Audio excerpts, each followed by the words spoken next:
Welcome to Massive Late Fee. And now your hosts, Mark and Carol.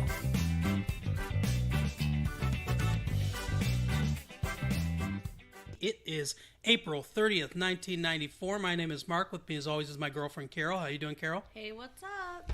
So we've had a good week here at Massive Late Fee. We've got some news to talk about. For those of you that don't know, our show covers television and movies, entertainment news. We talk about everything that is hip and happening. That's right. Everything hip and happening and in the wild and crazy 90s. Anyway, so, news today. The Nancy Kerrigan and Tanya Harding television movie On Very Thin Ice, I think it was called. It's a ridiculous title. Wow. I don't think it was just called On Thin Ice. I think it was called On Very Thin Ice or Very Thin Ice. Something like that. Not getting the best reviews in the world. Gee, I wonder why. I mean, we live in this era of sort of like we talked about with Serial Mom in the when we talked about Serial Mom. In this era of something happens, some horrible event like this happens, it's a big news story, and it gets immediately turned into a made-for-television movie that airs like a month after the event has happened. But apparently it got some good ratings. Bad reviews, but good ratings. So, unfortunately, I think we're going to see more of this type of thing. God, I hope not. Well, that is what happens. As long as there's someone willing to sell the rights to their story, it continues to happen. I was reading in the Los Angeles Times. As you know, I have a subscription to the LA Times, so we can get the freshest Hollywood news for you people.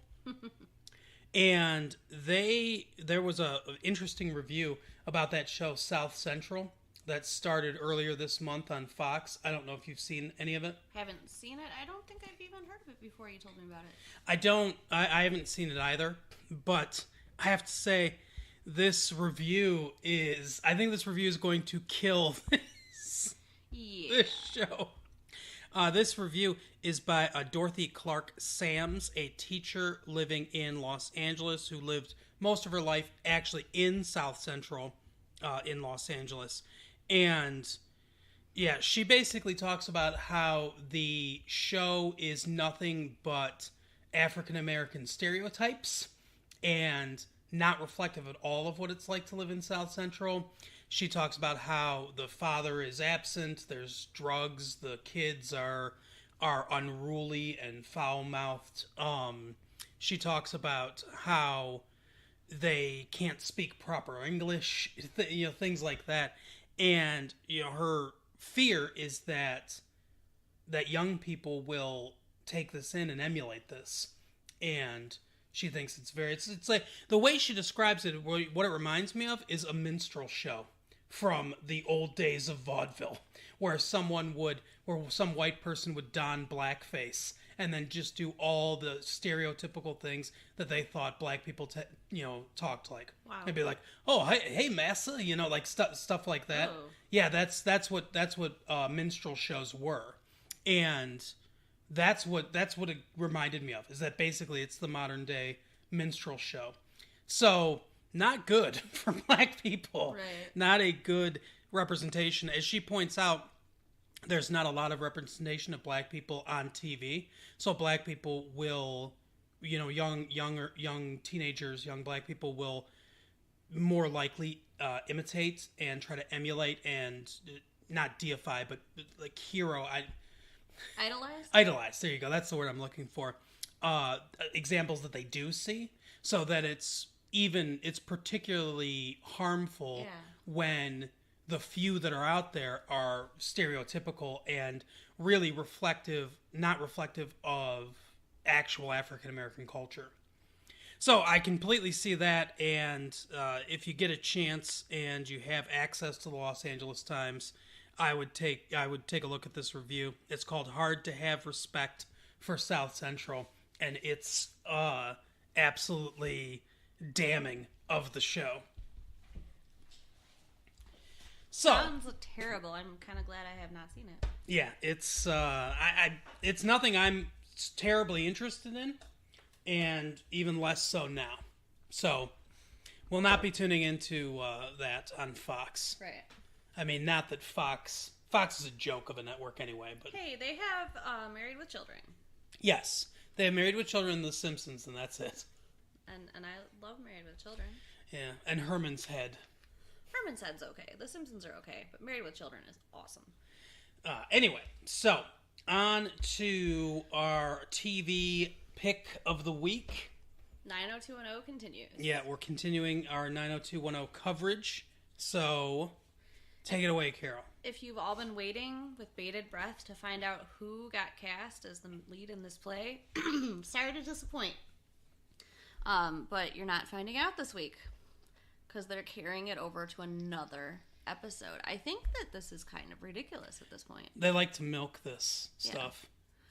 So the whole thing was basically the girls, fighting over this part and the auditions and the drama, and it wasn't, I don't know. So the main players are Brenda and Kelly. Laura, right? I think that's her name. The date rape girl. Yeah, date rape Laura. As we have come to call her. And there's one or two other girls that, they're there. I think there's one scene where they're sitting in chairs. Yeah. And they don't have any lines, and that's all we see of them, and after that they don't matter. So, in the end, Kelly drops out. Even though she was doing what seemed to be a really good job. Yeah, the director seemed to be very much enamored with her. Yeah, I mean, when she was done auditioning, he said, there's an actress, or she's an actress or something. Which, I don't know, if you're having an audition where other people are in there watching, I think it's kind of shitty to give feedback like that, because, I mean, that's going to get in the other girls' heads. But... Yeah, maybe that's what he wants. Maybe he wanted to motivate them to do better. Maybe. I don't know. The times that I have auditioned, they've been nice enough to have a closed studio, so you just go in individually, and I think that's better. Then also, let's see, Andrea ends up on bed rest. That's all you've got to say about the. Well, you watched it with me. You got more to say? Go ahead. You usually do a better job running down the show. Sorry. I think maybe you were half paying attention. I was paying attention. Okay. I'm tired. I'm not great today. I'm sorry, guys. Well, somebody kept me up.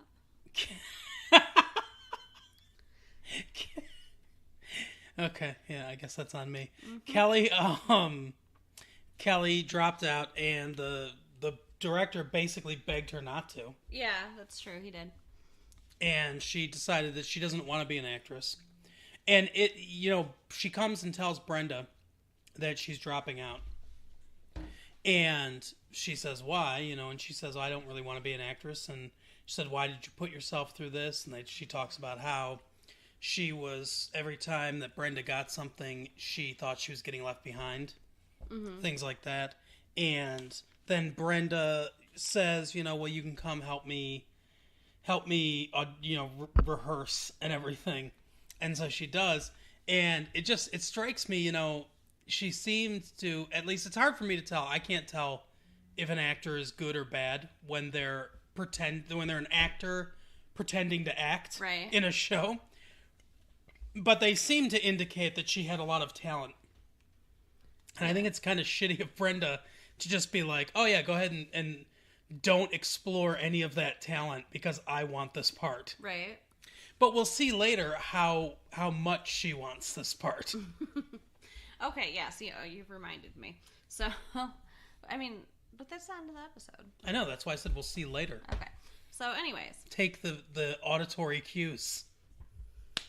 Andrea. Yeah, Andrea. She ends up going into labor. Yeah, she's pregnant.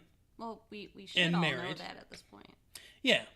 But it's funny because she's going through a geriatric pregnancy because she is clearly a 45-year-old woman. even though she's supposed to be 21 years old. She looks like she's maybe in her early 30s. Yeah. I don't think she looks... It's high-risk pregnancy. That old. But, anyway, so she starts going into premature labor, even though she's the size of a house. Right? Yeah, she's like, I think I'm losing the baby. And we're like... Yeah, I said, yeah, at this stage, losing the baby is called birth. Right? But yeah, so apparently she's only 6 months pregnant. So they stop the labor and she's on bed rest. And this, let's see, her and Donna had gotten in a fight right before that. So, Donna feels all guilty, like maybe she caused it. Yeah, Donna is upset because Andrea's no longer a virgin. They were some... I haven't watched the show. So if you also haven't been keeping up on the show, then you'll identify more with me than Carol, who's been keeping up on the show. But apparently they had some sort of weird pinky swear blood oath we'll be virgins forever thing, because she's married and she's pregnant, which is a normal course of things. But she broke the "will be virgins" with Tori Spelling, who I'm sure is a virgin in real life. Oh my goodness, you are so mean. She is not that ugly. I mean, she's a little ugly. She looks like an alien. She looks like an anorexic alien, because her head is probably 3 times too big for her body. She should weigh 180 pounds or something like that. What the heck? That's to fit her head, her body style. She should be, I'm not saying fat. Maybe 180 pounds is too much. I don't know. She should weigh, I don't know how tall she is. That's a big factor. She should weigh more than she weighs. She's too skinny, and that makes her look freakish. See, I thought she was a butterface. Because I thought she had a nice body. Yeah, her body's fine, but not her face. Yeah, her body's fine, but not with that head. But you can't. Her whole head. But you her face. Yeah, you can't just chop her head off and replace that with a better head for the body. She's not a Barbie doll. Put a paper bag over it. I guess. Anyway, so I don't think, first of all, that Andrea was married and then got pregnant. I think she got pregnant and then got married. Oh, okay. Now, again, this happened when I was not watching. Scandalous. I believe that is the event of things. That never happens in real life. Right. But yeah, it's kind of weird for her to be mad at her about that. They're in college, especially now. And Donna lives with her boyfriend, so and doesn't have sex with him. Apparently, yeah. No wonder he wanted to sleep with the blind girl. Oh yeah, that's right. She's dating Brian Austin Green, right? Yeah. Yeah, no kidding. He's not getting any. That's sad. I feel bad for him now. I feel bad for Brian. I feel bad for his character. Okay, well, yeah, I can see why he's lusting after blind women. And okay, so then now Brandon and Claire, they have quite a bit to do with this episode as well. Oh yeah. Jason Priestley and unnamed girl that kind of looks like you. She does not look like me. This is the first time that I saw an episode with Claire in it. So last time we talked about Claire, Carol had mentioned that Claire was attractive, and then I saw her and I was like, oh yeah, I know why you think she's attractive. She looks just like you. So what are you saying? I'm conceited? No, I'm just saying that you recognize good looks when you see them. Mm-hmm. Thanks. I don't think she looks like me. I mean, maybe she looks like me if I got my hair cut short and lost a bunch of weight, and I don't know. And had plastic surgery to look exactly like Claire from 90210. Right.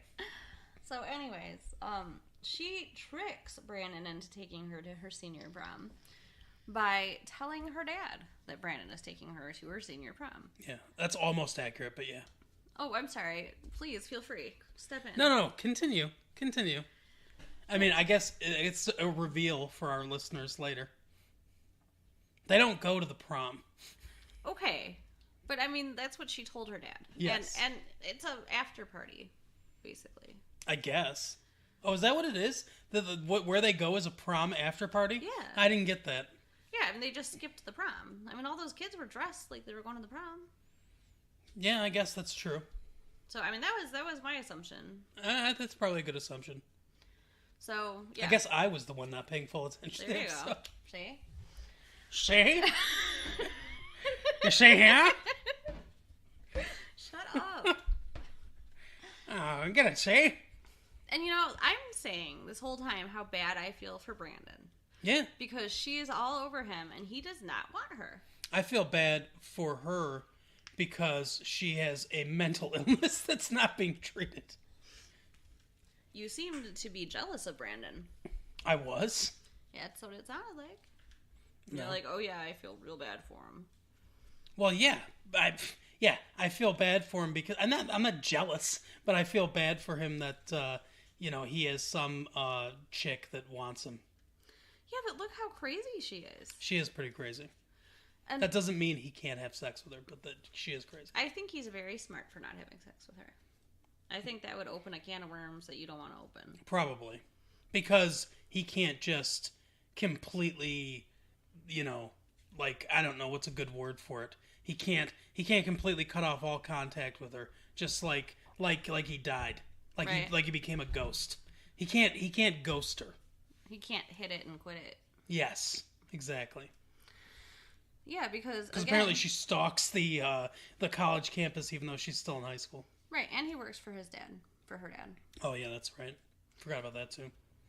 Yeah, I mean that's what makes this so hard. It would be a lot easier for him to get rid of her if he didn't have to be nice. But he has to be nice. Yeah. So, and the thing is too, one of his big objections though was that her dad, he was like worried what her dad would think. And her dad was all about it. He even said, hey, you don't need to worry about it. I'm totally supportive of you dating my daughter. Yeah. And yet he still didn't want to date her. Because she's insane. Yeah. But it also kind of shows I think he was lying when he said that. I just don't think he likes her. Yeah. But he won't be honest about it. He's tried. He tries at the end of this episode. He does. That's just desperation. So they're at this after party. And first of all, she's trying to get him drunk. Yeah.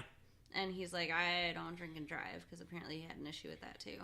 He got in some kind of car accident. Yeah. I think they've all been alcoholics at one point or another. Right? Because apparently Luke Perry's an alcoholic. Luke Perry's character's an alcoholic. A recovering alcoholic. I didn't realize that, but they bring it up in this show. Yeah. And she gets trashed and starts flashing guys off the balcony of this hotel room. Now, was she really flashing them? Mm-hmm. She was lifting up her dress. Oh, okay. Showing her underwear? Well, I mean, I didn't see boobs. I don't know what the guys below her saw. How far did she lift up her dress? I don't know. Why weren't you watching? I don't know. I was doing something else. I wasn't fully paying attention. But I remember they were out the balcony. The two girls are catcalling guys, that are downstairs. And I guess she flashed him. I don't know what she did exactly. Yeah, she was lifting her dress. I don't know how far up it went either. Gotcha. And they also poured their drinks on them. Yes. Which was really dumb. Like, it was all... The whole thing was dumb. The whole thing was dumb, but I think it could have been written off as, innocent playfulness. Kind of innocent playfulness. But then they pissed them off. Right. So, they come up there, and these stupid people are like, oh, we'll just pretend we're not here and be quiet. Like, there was a fucking raging party. Like, they're just gonna believe they're all gone. They're like, oh, we want to come into the party. We were invited. Which they technically were. And Jason Priestley's like, no, go away. It's a private party. So they kick the door in. Right. Yeah, that's how you want to come to a party. And we see that the lead guy, big, hulking guy, is from, and you didn't recognize him, but from Major League 2. Yeah, that's because I fell asleep during that movie. He's the catcher that can't throw the ball back to the pitcher without reciting the Victoria's Secrets catalog in his head. Yeah. So then, what did Brandon say that got him in trouble there? I don't know. He said go away. I don't know. They end up punching him in the face. Yeah. So then the security come in and kick everybody out. Now this is where I was confused. Oh, it was the girl. That's what it was. It was Claire. That's her name, Claire? Yeah. She starts laughing. And he goes, oh, you think I'm a joke? and then punches Jason Priestley. Now it's hard to be a woman. I concede that. But this is one of the things that's hard about being a guy, is that some women, not you, but some women think that it's okay to, tease and egg on some big dude while they're with their guy. And then the guy's got to deal with it. Right, yeah, that's not cool. And you look at this dude and you look at Jason Priestley and it's like, yeah, Jason Priestley does not stand a chance. The guy looks like a monster. So, he gets punched in the face. Yeah. And a fight ensues. And the only reason that Jason Priestley doesn't get murdered is because the hotel detectives show up. Right. So they kicked everybody out, and they are so lucky because, how much underage drinking is going on in that party, and all they did was kick them out. Yeah, true. Now, maybe I zoned out for a second because I kind of missed how this occurred, but I think this hotel room actually belongs to Claire. Yeah, it's her room. Now, I don't understand because when they showed up, all these people were already there. I think she booked the room. Okay. I think it's just under her name. Because they kick everybody out but them. Yeah. And because she's the legal occupant of the room. Not that I would know by personal experience or anything. Mm-hmm. But, I know where you're going. If you have a hotel party and it gets broken up by the hotel, you don't get to stay. They're going to kick your ass out. Yeah. 1. 2, how old do you have to be to rent a hotel? Is it 18? 18. Okay. Well, it depends on the hotel. Some of them it's 21. Yeah. So, she is 18. So I guess that makes sense. Yeah. Yeah, not everyone there was 18, I'm sure. But oh, no. Yeah. But yeah, so they kick everyone else out and she says, well, I'll call my dad to take care of the damages. Because apparently they have to pay for the damages even though these Neanderthals kicked the door down. Right. And well, yeah, because it's in her... Not that I would know by personal experience yet again, but when someone does something in your hotel room and your name's on the hotel room, you're responsible. But they were on the outside and they kicked the door in and they had the people there. And they just said, if you'll leave quietly, we'll let you leave. They should have called the cops. Yeah, they should have. But anyway, so Jason Priestley says, no, we're not calling your dad. I'll take care of it. And I guess everyone left some money. But they were $300 short. I don't know how much this damage costs. It looks like a fancy hotel. I want to know how they had time to estimate the cost of the damages there and then while kicking everybody out from this party. Yeah, I'm not sure. It doesn't make... the whole thing doesn't make a lot of sense. You would think they'd get billed later. Right. But anyway, so... With the warrants. Jason... The bill would come with the warrants. Right. So Jason Priestley's got to come up with the other $300. And his family's rich, so I'm sure it's not hard for him. Yeah, he probably just has a credit card he threw it on. But anyway, because he doesn't want her to call her dad. Why? Because then he'll know that they didn't go to the prom and they were at this party. Oh, yeah, that would look bad. He's at a hotel with her. Yeah. Yeah. That makes sense. So that's the conclusion of that story until the very end, anyway. Yeah. So, okay. So, then going back to these auditions. Now, Kelly has coached Brenda. She's worked real hard. For a day. She's coached her. Yeah. Well, no, she coached her before, too. Ian Ziering's character has been working with Laura. Yeah. Do you think he's... Well, I guess he's not friend-zoned. No, because they were making out. Yeah. He was making out with the date rapist. Or the date... the date rape accuser. Yes. I'll tell you, I don't think he's charming enough to be a date rapist. What? What is charming about date rape? Where are you going with this, man? Well, if you think about it, a date rapist has to be way more charming than a regular rapist. Because, you have to actually get them to go back to, your place or their place or something like that. You just can't close the deal. But you gotta get them there. So you have to have some amount of charm. I don't think he's even charming enough for that. Wow. Well, he has a lot of natural deficiencies to overcome, like his face and his personality, outing gay people left and right. Okay. Anyway, I'm gonna save you from yourself here. Okay. And we're gonna move on. So he's been coaching her. Yeah. And he gave her his mom's dress that she wore when she played this role. Yeah. Luckily, they're the same size. Right. And Brenda also wearing a pretty white dress. Yeah. You know? It looks like it's only the two of them at this point auditioning. Yeah. Apparently the other 3 killed themselves or so. Well, the other 2, and then Kelly dropped out. I don't know what happened to them. Like I said, they sat in chairs for one scene to make it look like other people were auditioning. Now, the director calls Laura first. Yep. And again, like I said, fucking getting in people's heads. She does an amazing job. Yeah, I guess. I mean, she does a job. Once again, I can't tell if it's good or not because it's an actress pretending to be an actress. And when it's Brenda's turn, she clams up and she messes up her lines and doesn't do it well at all. No. I can tell that that's a bad... Actually, Shannon Doherty, for as much crap as I give her, I think is probably a pretty good actress. Yeah. Because I think it takes a good actress to believably be bad acting. And she's believably bad acting. Yeah. It's not an over-the-top fumbling with lines, and all that stuff and everything. It's a very believable, nervous, somewhat trained actress just not doing a very good job reading the lines. She really sells that. It's probably the best acting, if ironically in the episode, is her acting like a bad actress. Wow, you actually complimented Shannon Doherty. I know, it's crazy. I'm glad I have it on tape. So, yeah, I mean, she asked if she can start over. The whole thing's just no good. So, you would think at this point that Laura has it. Yeah. But apparently he still has not made up his mind because at the end of the episode, Shannon Doherty's character, Brenda, shows up at his door. Yeah, she's got a big white trench coat on. And you think she's probably naked under... That's what I thought. Yeah, me too. I thought she was going to be naked underneath it. And they would just do that thing where they show her from the back. The camera goes, because obviously they can't show nudity because it's, network television.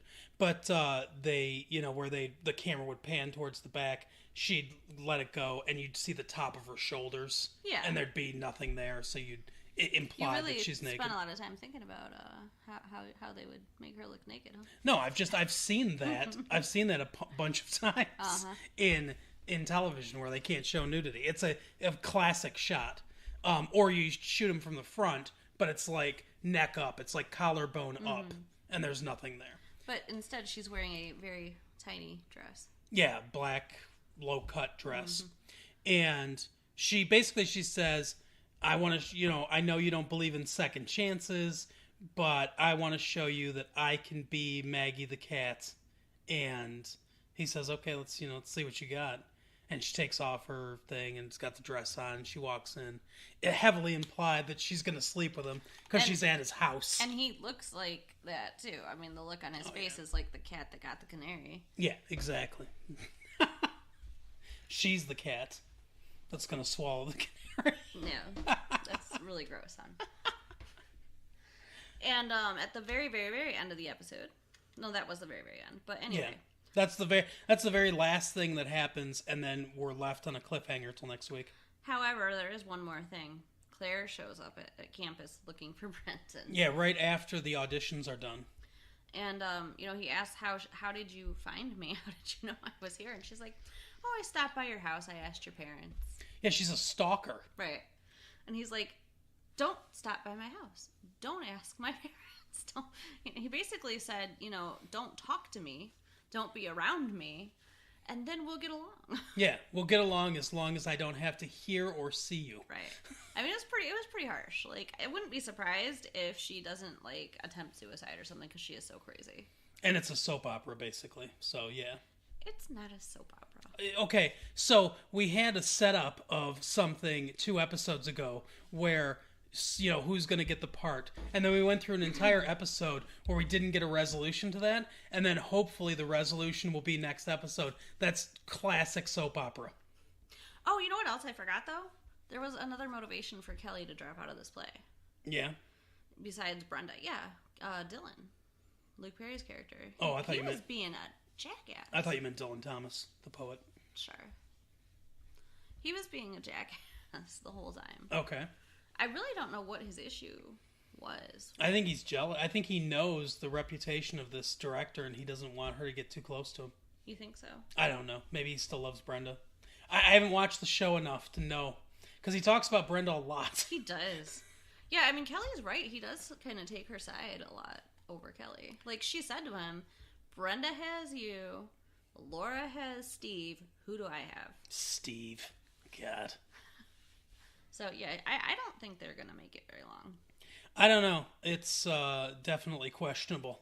But there's another interesting thing with Dylan Thomas. I mean, Dylan McCaffrey. What's his name? Dylan Searchlight. Luke Perry's character. I don't know his last name. I'm going to call him Dylan Searchlight. Anyway, so Dylan Searchlight goes to the beach with Kelly, and he meets up with this environmental scientist who is taking water samples of the ocean and all the crap that's in it and everything. And I think he's supposed to be trying to bioengineer some algae that can eat this stuff and basically fix the planet. It goes absolutely nowhere. They have a 2-minute walk on the beach where they talk about environmental disaster. I don't know if it's because, it's been Earth Day, or whatever recently, or why exactly they're doing this, but it goes absolutely nowhere. It's a little environmental message thrown in and nothing's done with it. You kept saying you thought he was going to die. Yeah, I thought he was going to die because his wife was like... She's not his wife. His girlfriend. His girlfriend. Well, they have kids. No, she has a kid. He is dating her. Oh, this is a character that's been established? Yeah. Oh, okay. I mean... That would have changed my opinion on that he was going to die if I'd known he was a character that was established. I mean, none of them are like main characters, but yeah, this is Dylan's half sister. Okay. Is the little girl. That's her mom and her mom's boyfriend. So that's Dylan's mom? No. Well, then how is she half sister? That's Dylan's dad? Dylan's dad's sister, or Dylan's dad's daughter. Okay, so that he's not, that dude is Dylan's dad. No, because he's not the father of this little girl. What the fuck? Okay, so wait, Dylan's dad was with that woman after she was with Dylan's mom. Apparently. And that's his child. Yes. Gotcha. So is Dylan's dad dead? I don't know. Okay. We have a friend that has come to me because they listen and they're like, you don't know much about this show and you should ask questions. And I never realized how much we don't know until we get on here. So we have questions. I think it's funnier not to know. Yeah. But if you want to write to us and we'll you can just write to the school and we'll get it. But because I'm not giving out my address on here. Right. But anyway, so so I would have not thought he was going to die then because I was looking for it to go somewhere, and she was like, "Oh, you'll be back in an hour. Can you live without me for an hour?" And so, like all this stuff seemed to be implying that he wasn't coming back. You know what the point of it was, where it went, was Kelly got left with Dylan's little sister and her mom for an hour on the beach when she came to see him, and she was pissed. Okay. That was the point. That was the point of it. And then we get a little not doing enough environmental message. Right. Okay. Yeah, so that was the episode of 90210. What'd you think of this episode? I mean, like I said, I'm really disappointed that it ended on another cliffhanger. I really wanted to know who was going to get the lead. I don't know how much longer this show's going to go, but we'll have to come up with another show that we talk about week to week at some point. I'm going to try to find one that I can talk about week to week as well, so we can expand this a little bit. So that this isn't just 90210 show, yeah. Well, it's not. I mean, we're going to talk about a movie that we watched, but movies, but yeah, it's not just 90210. Yeah. Well, I mean, you did I thought about... What was it called? It was called Saved by the Bell. Searchlight. Saved by the Bell. Saved by the Bell. Yeah, I was doing Saved by the Bell, but they canceled it. I know, but I'm just saying, I mean, when you were doing Saved by the Bell, I did other stuff, but I think the difference, too, is, like, those were half-hour shows. This is an hour show, so we end up with more to say about it. I want to find a show that I can watch every week and talk about on here every week. just like you do with 90210. I think you should. So it's probably not going to be until the fall. Any suggestions, anybody? But it's probably not going to be until the fall because, you know, the shows are about to go off the air. I was thinking about doing Frasier, since we're closing in on the end of the first season of Frasier. Oh, I like that show. But Frasier's been reruns, and I don't think they're coming back. I think they're coming back next week. Okay. So maybe I'll do the last few of Frasier, and then, you know, during the summer, obviously, it'll all be reruns, so we'll do other stuff. And then when we come back in the fall, you'll do 90210, and I can do something else. I'll look for something. I'm sure there's a new show that's coming out that will look interesting to us that we can do. Oh, I'm sure. Anyway, so now we will move on to our main topic, which is a film number 2 at the box office that we saw first week that it's been out. Pretty good movie called With Honors. It is better than pretty good. It is honestly one of my favorite movies now. Now, you are more into this movie than I am, so I'm going to have you go through the plot of the movie, and I'll chime in where needed. Okay. So, movie starts out just talking about these 4 roommates that live together. There's, Brendan Fraser. Yeah, Monty. Yeah, Montague. Like Romeo's last name, right? Yeah. So, yeah, he was Montague and Juliet was Capulet. Yeah. Yeah, they give him the most stereotypical old money name that they can. And it's funny because he's the only one there that doesn't have money. I thought he did. No. I thought they all kind of came from money. No, he's the one that's there on an academic scholarship. Okay. That's why he's the only one who didn't go home for the holidays. Yeah. He's on the phone talking to his mom at one point and like, no, Mom, no, it's too expensive. You can't call, you know. Right. So, no, he doesn't have any money. Okay, so there's Montague and a girl whose name I can't remember. Moira Sweeney? Okay. Is her character, or is the actress that plays her, right? Sure. And you don't know either, huh? No. Patrick Dempsey from Can't Buy Me Love. Yeah, one of my favorite movies. He's a DJ that lives there that has a sidekick of a rooster. Yep. And then there is this asshole Jeff. Jeff, yeah. Right? Yep. Jeff. I don't know. He wants to be a doctor. So anyway, he wants to be a gynecologist, as we find out later. So these 4 are living together, and they're all seniors working on their theses. Thesi, okay. And Monty is upstairs working on his when the power surges. Yeah, well, first, real quick, he sees his student advisor, played by Gore Vidal, the political commentator. I don't know exactly what to call him. He's a political thinker, I guess. He's written a ton of books. I believe he has a regular column. He talks about politics a lot. He's a liberal or, you know, more left-leaning Democratic political guy. He used to, for those of you who can be political geeks like me, he used to debate William F. Buckley all the time on Crossfire and stuff like that. Way back when, not way back when, but, you know, in the early to mid 80s. They did a lot of debates back and forth because William F. Buckley's the more conservative guy. But funnily, he plays a more conservative character in this movie.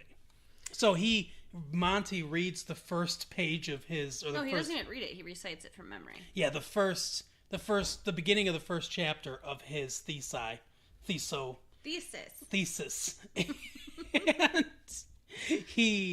he basically says that the lie of America is that with such a diverse population, there's no way to please everyone, kind of thing. There's no way to meet everyone's needs, so we basically shouldn't even try. And goes into this thing, and Gore Vidal's just lapping it up. He loves it. He's like, oh, this is great, you know, because this is exactly his worldview, basically.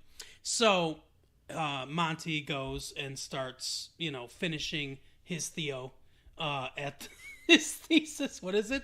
His thesis. His dissertation. Okay. At at the computer and go ahead. I don't think it's a dissertation unless. No, I know you're it's gonna PhD. Okay. Yeah. I know. I'm just messing with everyone and you. You know, I'm glad that you know these things that I don't know, because it adds this other layer that I would have no idea that this was like a tongue-in-cheek, hey, look at this super liberal guy in this movie being a conservative. Yeah. But, yeah. Anyways, power surges. Mm-hmm. And it fries his computer. And it's kind of weird. Like, I've never seen a computer act like this. I don't know if a computer would really do what his computer is doing. Like, it's making, like, weird faces and... I've seen it, yeah. Yeah? Oh. Basically, it means the hard drive's corrupted. Because all of a sudden, he's on his computer. I know we've talked about that intranet thing a couple times. And by the way, that's a misnomer. What? It shouldn't be called the internet. Because inter means inside. Uh-huh. It should be called intra. Because it goes from one computer to another. It's supposed to connect you with all the other computers in the world, I guess, at some point. That's their ultimate goal. But it connects you with anyone that's on it, right? So it should be intranet, because intra means from one place to another. Just like interstate. It shouldn't be interstate. It should be intrastate. Because interstates would just stay in the state, but interstates go from state to state, so they should be intrastates. You know how I said I love that you know stuff? Anyway, so it doesn't look like he's connected to that thing, because I don't see any of the you've got mail stuff or anything like that. But anyway, that would have been a good way to back it up. Yeah, if you put it in his mail? Mm-hmm. Yeah, you can put files in emails. Oh, interesting. Okay. That's electronic mail, right? Right. Okay. You have an email address. Yeah, but I don't remember what it stands for. Electronic mail. Yes. Okay, so, email. But he doesn't have any backup. No. Not even a floppy disk. He printed out 10 chapters of it. Which, that seems like insane. I've never written more than, 20 pages in my life. Well, I've written a book before. I know you're the writer. But, yeah, a theso is... Thesis! is like basically a book. It's a full novel. Well, not novel. Not a novel, because it's real. It's a full book, nonfiction book of whatever topic you're talking about. And sometimes they get published. If they're really good, they can get published. Lots of people's theologicals have been is that what it's called? Theologicals have been. She's just staring at me. She's not playing along anymore. Lots of people theses have been published. So, yeah, it's a full book. So 10 chapters is a fraction of what it is. Right. But that's the only thing that we're watching the movie, and I'm elbowing you, and I'm saying, why didn't he save it on a floppy disk? Why didn't he print all of it out? Why didn't you can't just have it on the computer, because crap like this can happen. But the computer gets all garbly, and the hard drive is destroyed because he didn't. And also, I know we're spending a lot of time on this, but also, word to the wise out there, everybody, if you have a computer in your house, get one of those surge protector things. It's like a little strip that you plug that into the wall, and you plug your computer into the strip, and that protects it from getting overloaded with electricity if there's like a power outage or a lightning strike or something like that, which prevents this stuff. Right. But if he did any of that, the movie doesn't happen. Exactly.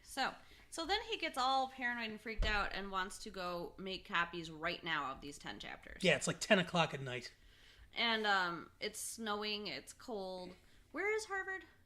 It's in Cambridge, Massachusetts. Okay, so it's winter in Massachusetts. Yeah, not good. And the girl goes with him to the library. And as he's running in the snow like a moron, he trips.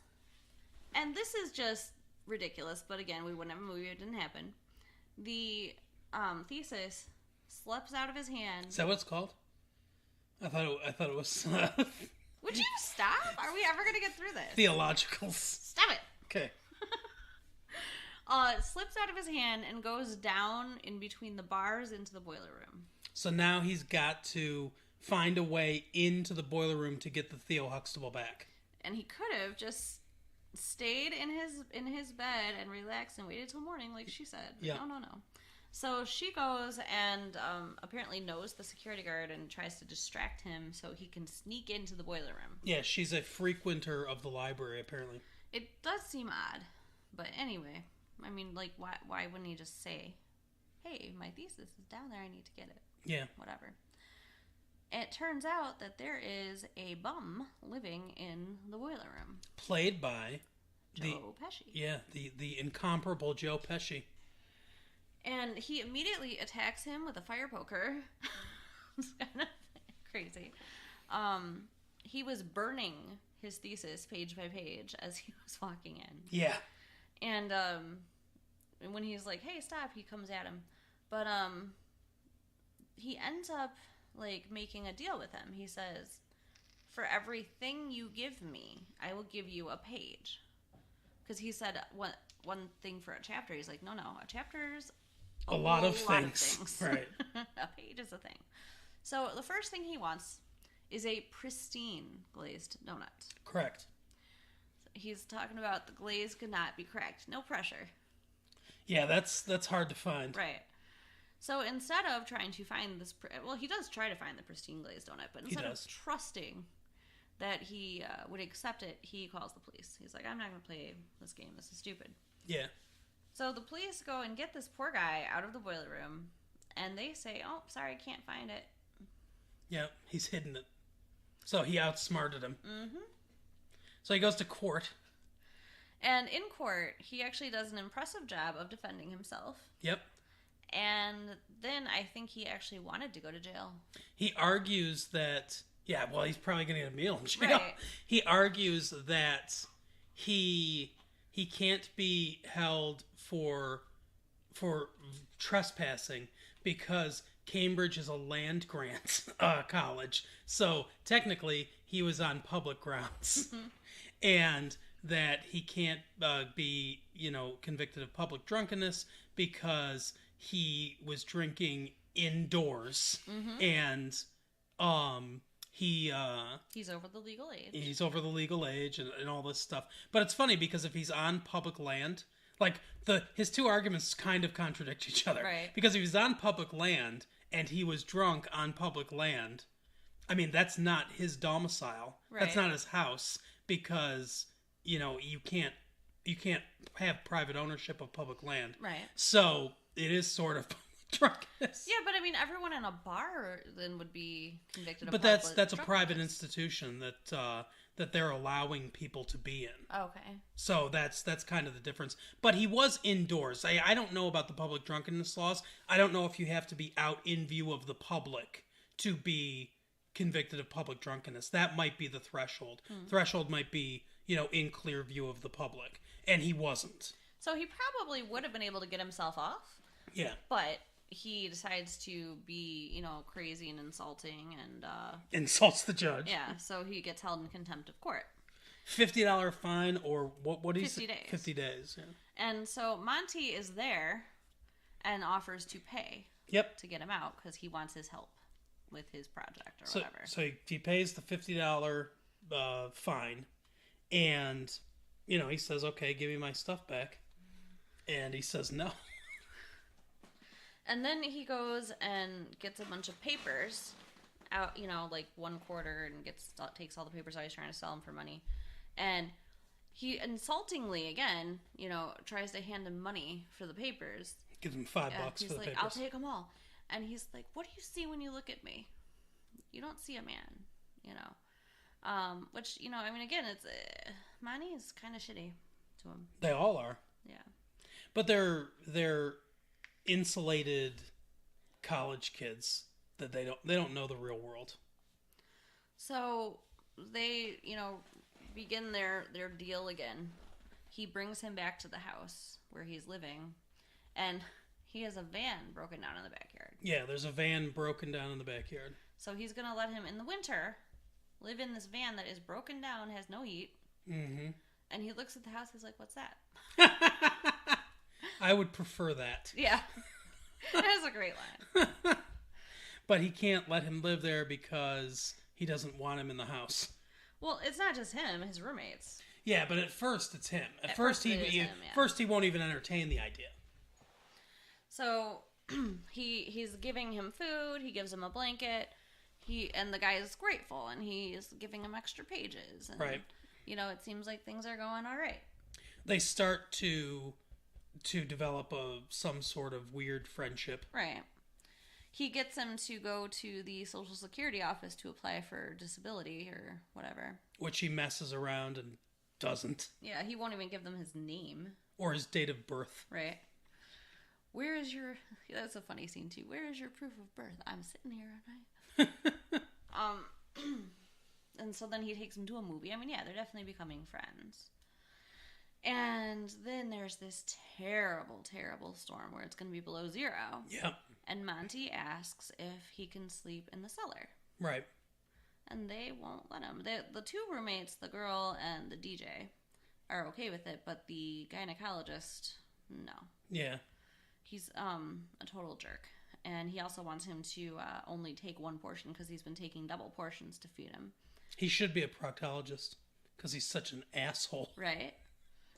So instead of going out there and telling him the truth that, hey, my roommate's an asshole and won't let you go inside, he lies and says that the cellar is flooded. Yeah. And in the morning, finds a note saying, you lied again, deal's off, and he's gone. He's gone, and his thesis is gone. You skipped something, though. What did I skip? You skipped when he went to the lecture. Oh, did that already happen? Yeah. Oh, you talk about that. They go to Gore Vidal's lecture there. And he brings them along with him because they've been walking to class together and everything and talking along the way. The movie is a bit slow moving at this section of the film, but it does a good job of building their relationship. Yeah. So I get it. But anyway, so he goes to the lecture and he kind of sits in with him on this lecture. And the first question that Gore Vidal asks is that he says that the framers of the Constitution wanted to have a different form of government than they came from. They didn't want a monarchy. But did they fail? Is the president basically an elected king? And Gore Vidal's argument is, I can't remember this obviously is not, Mr. Vidal, if you're listening, we know this is not your point of view. But I can't remember the character's name, Pitcairn or something like that. Anyway, so he says that the president can destroy the entire world with nuclear bombs, basically, if he wants to, without congressional approval, because he's allowed to make war for 90 days without congressional approval. So doesn't that essentially make him a elected king, because no other king or despot or anything of the past could do what the president does now? Yeah. No one could destroy the world at the touch of a button before he has this much power. Isn't he, in essence, an elected king? And everyone's trying to argue against that, but they all fail because, Gore Vidal destroys them in debate. But then Joe Pesci's character is whispering to Monty. Yep. And he gets called out in this huge lecture hall. Yeah. And Gore Vidal is very condescending to him about being a bum, and everything. He offers him a $1 to get something to eat or something. I don't remember. Alcohol. Yeah, that's right. Alcoholic bliss. Yeah, because he basically says that you don't have to be homeless. You're just it's like what you choose or whatever, and you're not looking for food or you're just looking for alcoholic bliss and all this stuff. Yeah, he's a real jerk to him. And by the way, if you are homeless and you do drink, first of all, I don't know how you're listening to this if you're homeless, but if you are homeless and you do drink, I get it, because if I had no home and I was sleeping outside all the time, I'd probably want something to dull the pain. Right? So he's walking out and then stops and decides to answer the question. Mm-hmm. And he explains that what makes the Constitution, better than what they came from is that the Founding Fathers knew that they did not know everything. and that they put in the safeguards to change it, to make changes, so that no matter what happens, it can be changed. Yeah, it's a great scene in the movie and a very well thought out argument. One of the best lines of it, I think, is he says that they knew one thing that all great men should know, that they don't know everything, and they're not going to get everything right. There are things that they'll forget. There are things that they will leave out, and they made sure that there was a way to change it, to fix any mistakes that they make, and that's the beauty of the American Constitution. Yeah, he does a fantastic job. He's obviously very bright. Yeah, and I said too before. I don't know if you heard me when we were watching in the theater. But I tried not to. But I said before he said that, when he said what's the thing that makes the Constitution different, I said it can be changed.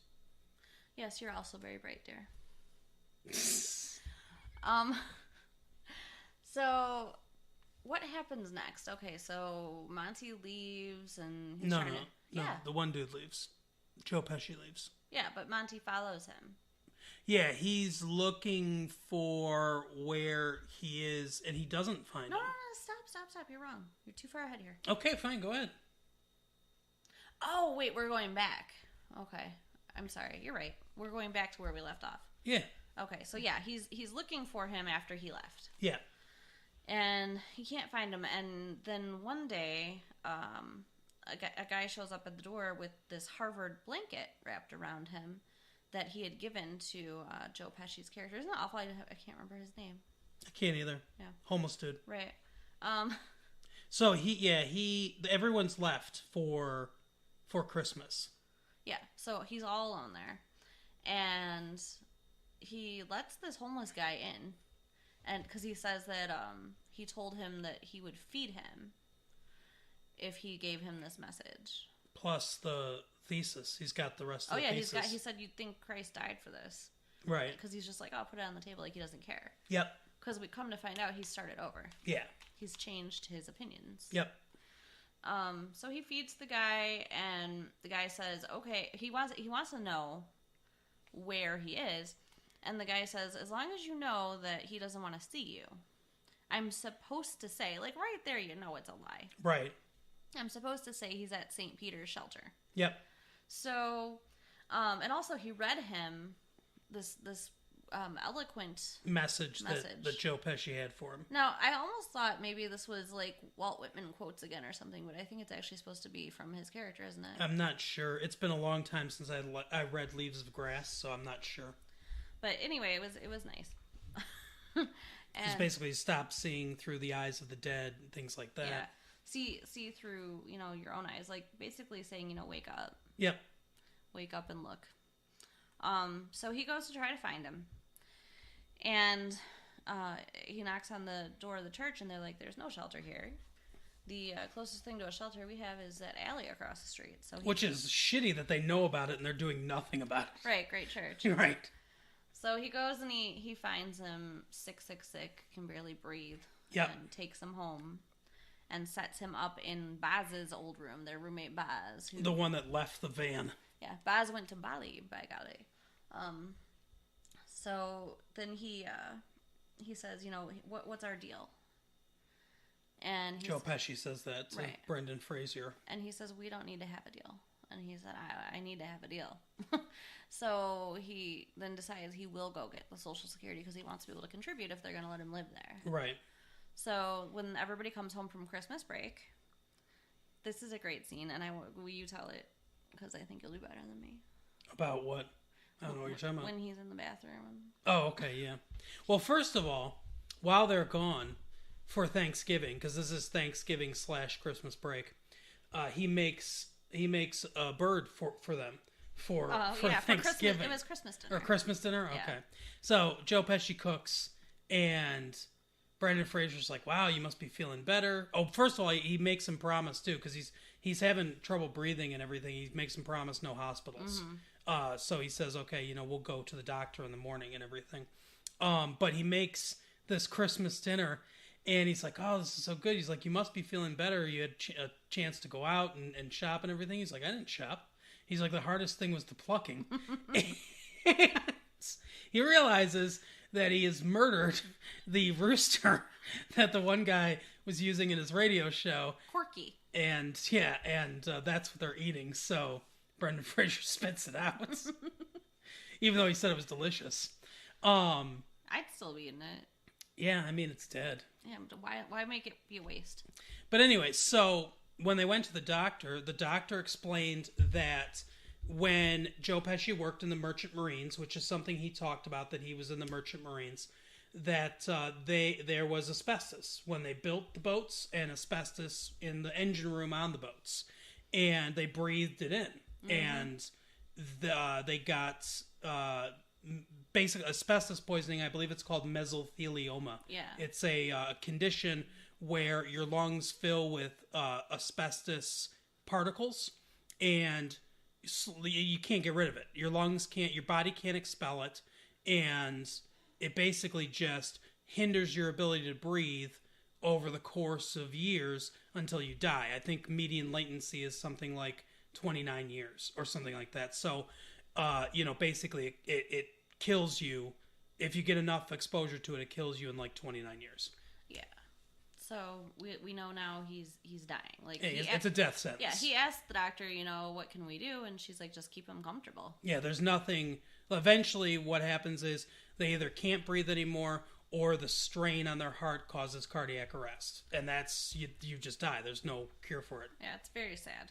So when they all come back, Joe Pesci's in the bathroom, and that asshole comes in and sees him and says, "What, holy shit." I think he says, "Holy shit." And Joe Pesci kind of stands up. He's got a newspaper to cover himself, but he kind of stands up, looks down, and he goes, "No, it looks just like the ordinary guy to me. Regular garden variety to me." So he says to Brendan Fraser, what is he doing here? And he says, he's the new boss and everything. And he comes out of the bathroom, and everyone's kind of shocked and everything. He's like, yeah, I'm the new boss, and everything. And they're like, the asshole's like, I told you, I'm going to leave, and everything, because, I'm not supporting this guy and all this stuff.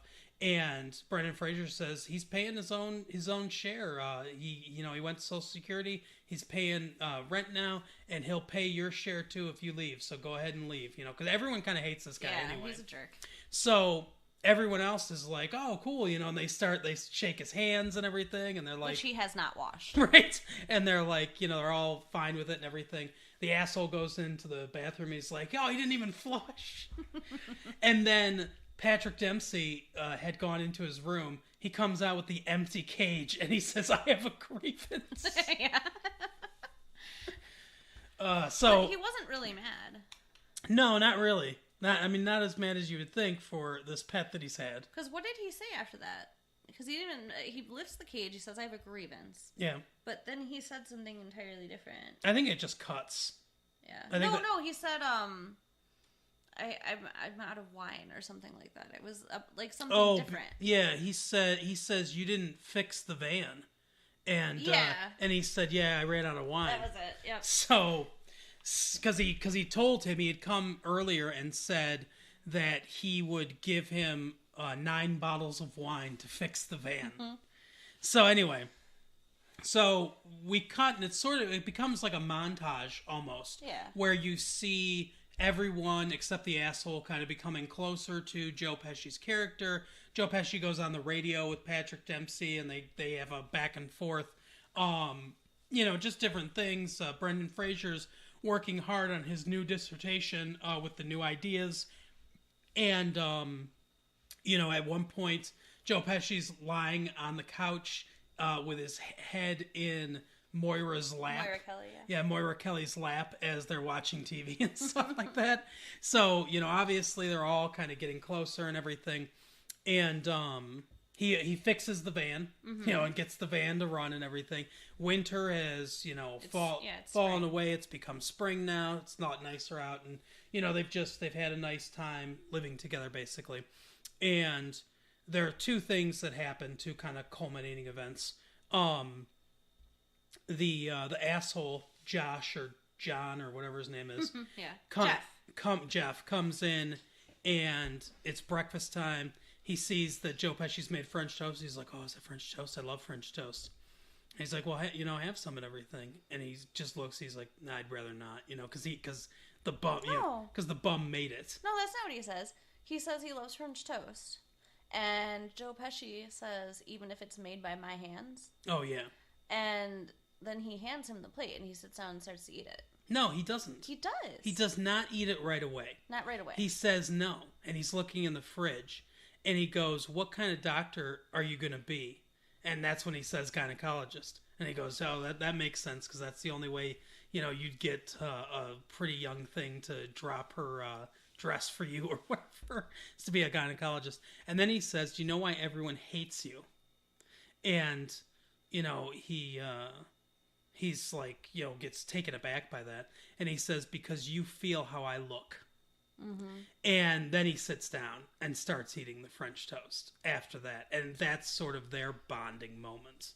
Yeah. So that's kind of how they get close together. And then there's a party. Some big, Harvard party that's going to have a Harvard party that's going to happen. And the DJ gets some invitations, but he can only get enough for a few people. He gets 2 invitations, and they each allow one person with a guest. Right. So he's taking somebody, I don't remember. Brendan. He has his own. Okay, so he has his own. Well, right? I'm trying to think. So yeah, I guess he has his own, and he got 2, and there's 4 people there. Right. So he gives one to Moira, and she's gonna take. She keeps talking about this guy that she's been dating. That they're very on again, off again relationship, and Brendan Fraser gets one, and so Jeff, the asshole, says, "Well, he'll take me because he doesn't have a date or anything." And he says, "No, I already got a date," and he's taking the bum with him. He's taking Joe Simon. Simon, yeah, he's taking Simon with him. Joe Pesci's character. So, Moira feels bad for him. She says, "I'll take you," instead of... Even though it's weird because her boyfriend is there as well. Well, she says, first of all, he's not really her boyfriend. Because she's always talking about, like, well, I'll have to make up with him again. Yeah. On again, off again, like I said. But she said the face can fend for himself. And he did. Apparently. Somebody brought him, or he got his own invitation. So. Right. But anyway, so... it's revealed that it's a pajama party.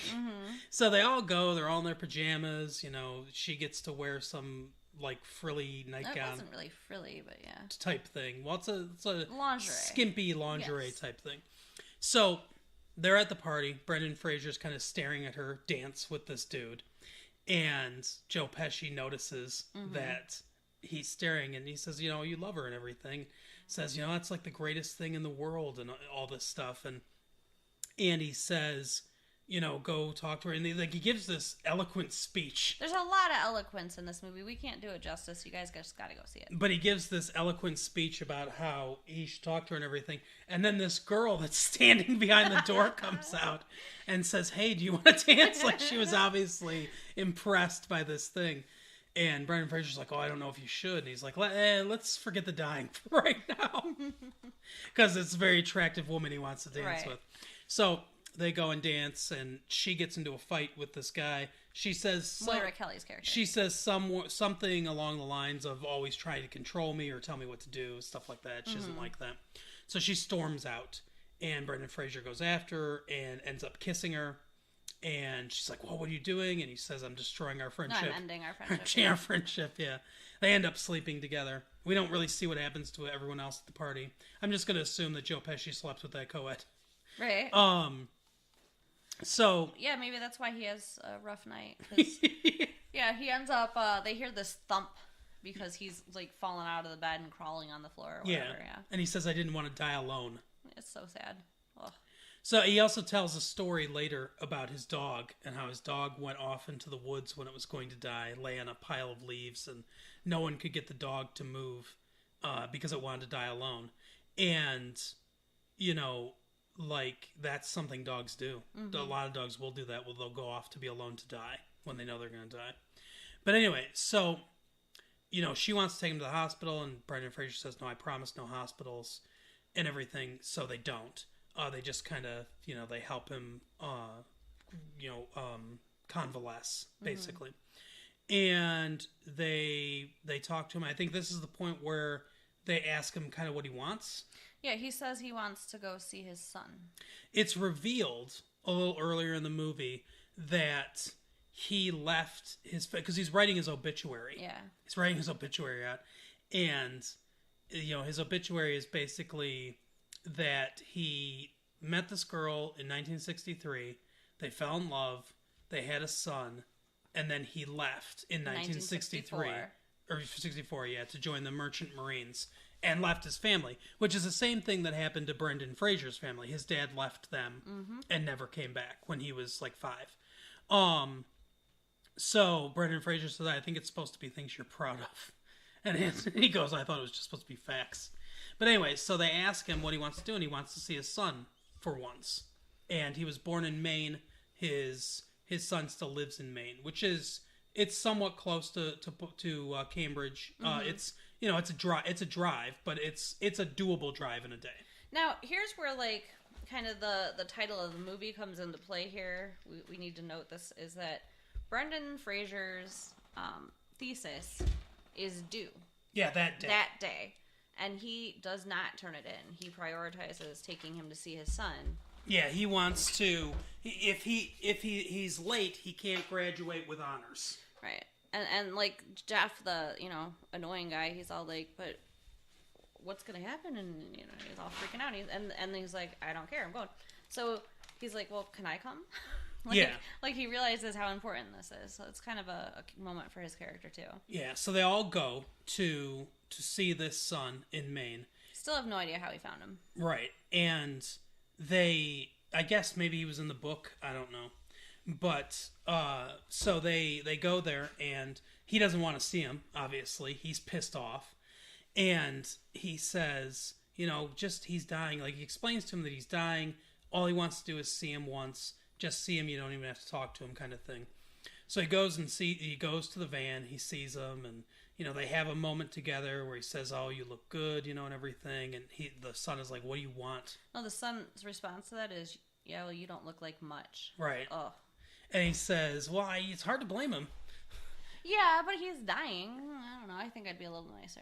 Well, it's hard to say because, not being in that situation. Right. But we're seeing the movie through Simon and Brendan Fraser's eyes, so yeah, obviously we identify more with them. If the movie had been from a different point of view, if this guy whose dad had abandoned him and all the crap that he went through emotionally and everything because of that, right? It might, if we'd identify with him. Right. But anyway, so... he basically says, what do you want from me? And he says, I just wanted to look at you and everything. And he says, well, fine, you've looked, And then his daughter comes out. And his daughter's like, who's that, Daddy? And he goes, it's nobody. Basically, it's another dagger. So he picks her up and, they go back into the house. And it was established earlier, Simon, Joe Pesci's character, has a sack of rocks. Mm-hmm. And he says that he picks up a rock wherever he is. He's a collector of memories. Yeah, and that each rock holds a memory, and when he holds it in his hand, he's back to that place. Whether it's Bali, because he's been to Bali in the Merchant Marines. He's got a little quartz, crystal one that represents the love of his life, which I assume is his wife. Who knows? Obvious. I would think it's not. Really? Because you wouldn't leave like that if that was the love of your life. Well, we don't know. It's never exactly explained why he leaves. Yeah. He might have been scared, afraid of the responsibility. I mean, there's lots of reasons why someone might do it, so I don't know. But he ends up picking up a rock outside of the son's house and putting it in his bag. And then they drive, and at some point, he says, stop here. Stop the car. So they stop the van, and he gets out, and he goes off into the field. And Brendan, and he's can't hardly breathe. Yeah. And everything. And Brendan Fraser comes out, and he grabs him, and he says, "You're not a dog. You're not a dog." He doesn't want him to go off to be alone to die. It's really. It's like now that he's seen his son, it's like he's ready to die at this point. But yeah, he says, you're not a dog. He's finally seen him as a person. Yeah. So they get into the van. They take him back home. He basically, the rest of the movie, he's laying in the room, and they're reading him passages from Leaves of Grass by Walt Whitman. Everyone at the college assumed he was Walt Whitman's ghost. Yeah, he does look a lot like Walt Whitman because of the beard. So anyway, they they read to him and everything, and then he ends up dying. There's a scene of the funeral. He then Brendan Fraser turns in his dissertation, and he's talking to Gore Vidal, and he says, I'm sorry that I had to write what I believe, what my beliefs are. I know that it's not what you want, and everything. Are you going to get enough? Do you want to withdraw as my sponsor or whatever? Advisor. And he says no. He says, I think it took a lot of courage to, write something like this. He's like, yeah, I don't agree with it. He's like, lots of people don't agree with what I think, though. Right. He's like, so I think it took a lot of courage. My only regret is that because it's late, you can't graduate with honors. And so then they show the graduation. Everyone stands up. Some of them are magna cum laude. Some of them are summa cum laude.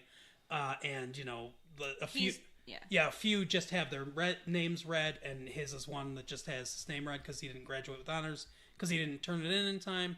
And then they walk out of Harvard, and he picks up a rock and tosses it up in the air, and is going to keep it for this memory. And then the movie is over, and I think the implication is that, he did graduate with honors because he got more of an education doing things this way than he would have, the other way. He became a much more well-rounded, caring person. So what did you think of the movie? I love this movie. I was sobbing in the theater. I was really touched by it. But, I've got the different filter because, I've lost people, so death kind of triggers me more. Mm-hmm. But it inspired me. I love I'm a collector of memories. I want to read Leaves of Grass now. Like, I don't know. It's just, there's so much about the movie that touches me emotionally. It's a very emotional movie. I think it was a really good movie. I think there were some minor pacing issues with the film. I think there are areas of the film that run a little slow than other areas of the film, where I think some of the bonding stuff when he moves in is a little rushed through because it's a good way into the movie. And I think, doing the montage and everything is a way to sort of get around it, but I think it's a little rushed because I think the beginning of the movie is a little slower. So I think there's some minor pacing issues that it didn't really throw things off for me. It's not a big deal, but if I had a criticism, it would be that. Okay. But tone wise, cinematography, the acting and all that stuff, I thought were all top notch. I think that it's a really good movie that definitely does resonate emotionally with a lot of different people. Is this Joe Pesci's best acting performance since My Cousin Vinny? I think so, but it's just, I also really love the movie, and I haven't seen that many movies that he's been in. I know he's been in Goodfellas. Okay, I haven't seen that. And My Cousin Vinny. And Home Alone. Oh, well, Home Alone is definitely not. Well, Home Alone is not like, hey, an acting tour de force. It's a comedic performance. Right. And My Cousin Vinny is a comedic performance too, but there are other notes that he hits in that movie. That's kind of why I equate it to this film. He's very funny in this movie, but he hits obviously more serious tones. It's a very nuanced and varied performance, and I think that's very a good thing about it. So yeah, I think this is one of his best performances. Yeah, I definitely think so. Any more to say about it? No, I think we've covered it pretty well, don't you? Yeah, I think so. So we will move to our blockbuster pick of the week for this week. And our blockbuster pick of the week is Mrs. Doubtfire. Yeah, we've talked about it on a previous program, but now it is available to rent. If you don't have that tape, try to track it down from somebody and check out the one where we talk about Mrs. Doubtfire. But this is a fantastic film. Yep. Definitely worth going to Blockbuster to check out. Yeah, I mean, it was worth seeing in the theater, but if you missed out, go see it now. And if you just want to rewatch it, it's definitely worth a rewatch, I think. Oh, yeah. The other thing that came out is a movie called Batman Mask of the Phantasm. I'm not sure how familiar people are with the Batman the Animated Series. It's a show that I've watched. I really like it. I think that Kevin Conroy, who does the voice of Batman, is fantastic as the voice of Batman. And Mark Hamill might be, Star Wars' Mark Hamill. A lot of people don't realize this, but he plays the voice of the Joker in Batman the Animated Series. And he might be the best Joker. That's awesome. But he's their voice acting is fantastic. This was it's not really an episode. It's a movie. It's based off Batman the Animated Series that they released into theaters last year. It didn't do super well in theaters. Not a ton of people saw it, but it is a pretty good film. It's one that I would definitely check out if I were you. And yeah, I mean, if you like Batman the Animated Series, you should like this. Yeah. So that is our show for the week. We will see you next week. Thanks for listening to our show. You can, leave some money in Carol's locker if you want to support the show. You can... No change. You can leave a note for us in my locker. You can, check out the band room if you want to hear any of our stuff there. Just all the other things that you want to do. Okay. Have a good day. Bye-bye.